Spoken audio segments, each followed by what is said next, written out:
ओम नमो भगवते वासुदेवाय नमः। क्या भाग्य पहले से ही लिखा होता है? दर्शकों, यह प्रश्न आप सभी के मन में कभी ना कभी आया होगा। कुछ लोगों का मानना है कि भविष्य को किसने देखा, तो कुछ बोलते हैं ये सब पूर्व निर्धारित है।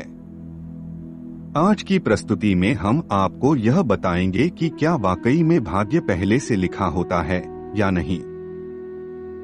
दर्शकों, हम धर्म शास्त्रों के माध्यम से इसे समझाने का प्रयास करेंगे। मनुष्य आज जो भी पाप पुण्य कर रहा है, वह कर्म और पूर्व में जो किए गए कर्म का जो भी फल मिलेगा वही भाग्य है।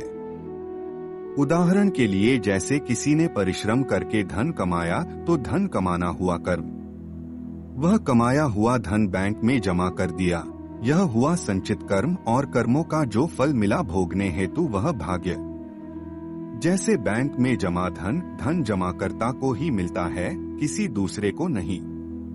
इसी तरह हमारे कर्मों का फल हमें ही मिलेगा, अर्थात हमारे द्वारा किए कर्मों का फल दूसरे को और दूसरे के कर्मों का फल हमें कभी नहीं मिलता। अतः कोई किसी के दुख का कारण नहीं है और न ही सुख का। मनुष्य पूर्व में किए गए अपने पाप और पुण्य कर्मों के शुभ व अशुभ फल को भोगता है।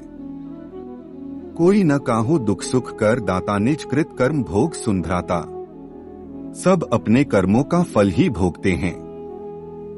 कर्मों के अनुसार ही जन्म तथा मरण, संयोग वियोग, प्रेम वैर, दुख सुख, यह सब आदि फल मिलते हैं। श्रीमद् भागवत में भगवान श्री कृष्ण ने भी कहा कि कर्मण जायते जंतु कर्मणैव विलीयते, सुखं दुखं भयं क्षेमं कर्मणे वाभिपक्ते। अपने कर्म से ही जीव जन्म लेता है और अपने कर्म से मर जाता है। उसके जीवन में सुख दुख भय क्षोभ जो भी होता है, उसके कर्मों का फल है। उसे पाकर भी वह कहता है कि हमारे भाग्य में ये ही लिखा था। दर्शकों, भाग्य बनाना आपके हाथों में है। विधाता तो आपको रास्ता दिखाते हैं। भाग्य कर्मों से बनता है, इसीलिए बहुत सोच विचार के ही कर्म करना चाहिए। भाग्य को कोसने के बजाय कर्मों पर ध्यान देना चाहिए, क्योंकि सत्कर्म करने वाले का भाग्य अच्छा ही होगा।